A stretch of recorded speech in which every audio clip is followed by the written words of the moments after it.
थिएँ क्या नाइ म सुन्दैन अब भन्नेले त जे भन्छ भन्छ होइन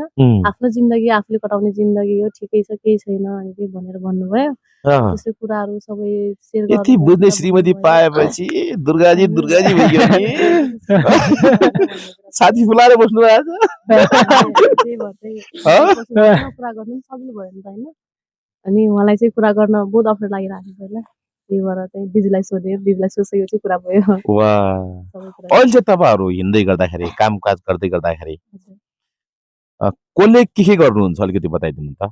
किन अब सँगै जान्छौँ जान त बाहिर जानु पर्यो भने चाहिँ बाहिर जानु पर्यो अनि कामकाज गर्नु पर्यो भने सँगै हुन्छौँ सानोतिनो काममा चाहिँ म घरमा बसेपछि दिजु बाहिर गइसिन्छ दिजु घरमा बसेपछि म बाहिर जान्छु त्यही हो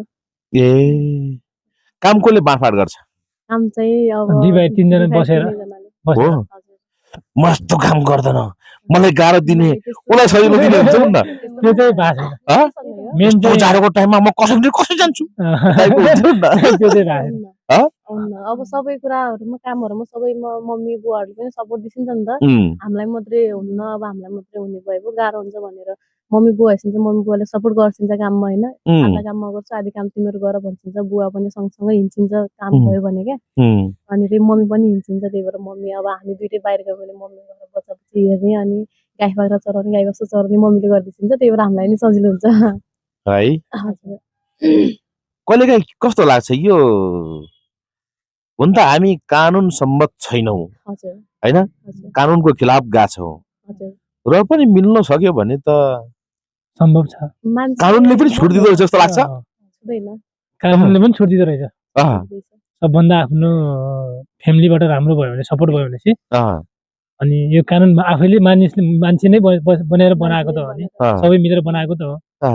आफू मिल्ने भने सबै समाज मिल्दो रहेछ अनि कानुन पनि मिल्दो रहेछ यसमा अहिले हामीलाई त त्यस्तै छ अब हेर्दा पछि के हुन्छ है हेर्दा पछि अझै रहेछ है हेर्नु है अहिलेबाट थप्पड लाउन सुरु गर्नुस् अब ठाउँमा त ल्याउनु श्रीमतीहरु हो नि त अझ के हुन्छ भन्छ नि त मान्छेले पाएको माल राम्रोसँग जतन जाने नि त गुमाइहाल्छ नि देख्नु हो जतनसँग चलायो भने राम्रो चलाउन जानेन भने घातक भन्ने कुरा आयो है यति राम्रो मिल्ने श्रीमतीहरुबाट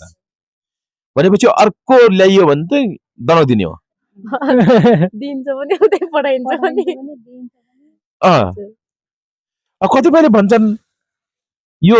बच्चापछि 9-10 कान्छीबाट माया पाउने होला बच्चापछि भयो भने त के माया पाउलान् त श्रीमानले भन्ने टाइपको कुरा हुन्छ त के हो